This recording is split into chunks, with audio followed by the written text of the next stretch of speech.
Prime Minister Philippe J. Pierce says that discussions are ongoing between the government and the Roman Catholic Church to reach a compromise regarding the construction of the Halls of Justice.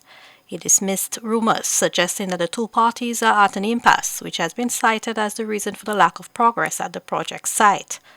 The Roman Catholic Church has expressed concerns, among others, that the proposed towering structure could overshadow the Basilica of the Immaculate Conception.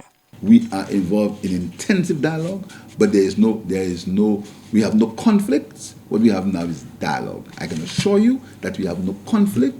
We seek no conflict with the Catholic Church. We will not have any conflict with the Catholic Church. We're going to end up with a win-win situation as far as that's concerned. I can assure you. Sharing his personal views on the Halls of Justice project, Independent Senator D. Lee says the space is one that has been long outstanding and needed by the judiciary. I've been an attorney now for 25 years. We've been attempting to get a new law court from before I became an attorney. So obviously this is a long outstanding project. I'm quite happy with the location because, again, Castries is our capital city. The courts have sat in Castries from time immemorial.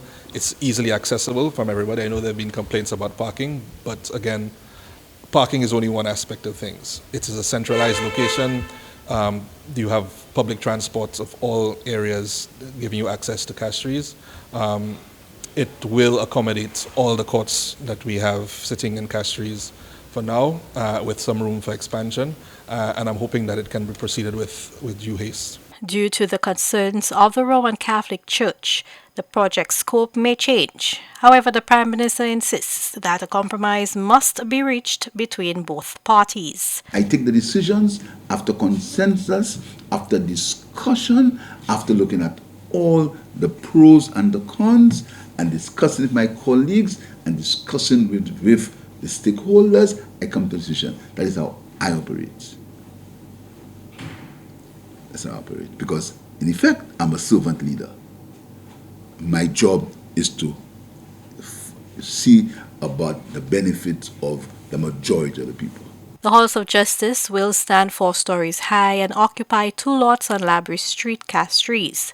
The site of the old courthouse will be the new home of the Civil and Family Division, while the former site of the Ministry of Education will house the Criminal Division.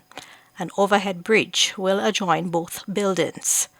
For the DBS News World, Zane Romulus reported.